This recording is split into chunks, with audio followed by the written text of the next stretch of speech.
राम राम दोस्तों। माँ का सच्चा दान। एक गांव में एक दुखियारी माँ रहती थी।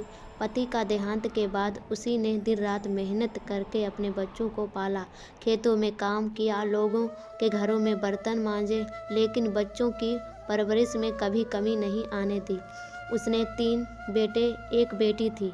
समय बीत गया, बच्चे बड़े हो गए। बेटी पढ़ी लिखी थी, उसकी शादी अच्छे घर में हो गई।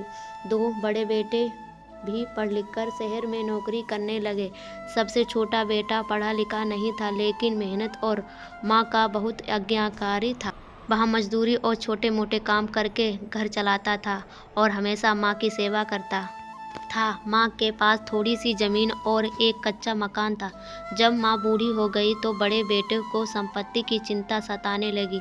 वे माँ से जमीन अपने नाम कराने का दबाव डालने लगे। बेटी को ससुराल से आकर हिस्सा मांगने लगे, लेकिन छोटे बेटे ने कभी कुछ नहीं मांगा। वहाँ कहता, माँ आपने हमें जीवन दिया है, वही हमारे लिए सबसे बड़ा धन है।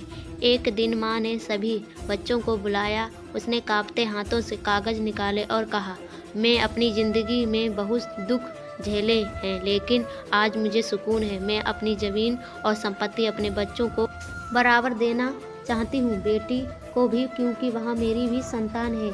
सब चौंक गए। फिर माँ ने आगे कहा, लेकिन एक बात याद रखना, जिस बेटे ने बिना पढ़े लिखे भी मेरा सबसे ज़्यादा सहारा बना, वही मेरी असली धन है। माँ के ये शब्द सुनकर बड़े बेटे और बेटी की आंखें झुक गईं। उन्हें अपने स्वार्थ पर शर्म आई। छोटे बेटे की आंखों में आंसू बहने लगे। कुछ समय बाद माँ का देहांत हो गया, लेकिन उसकी सीख सबके दिलों में हमेशा के लिए बस गई। संपत्ति से बड़ा धन माँ का प्रेम और त्याग होता है। कहानी कैसी लगी कमेंट करना, चैनल पर तो सब्सक्राइब करना। राम राम, जय श्री राम, जय माता।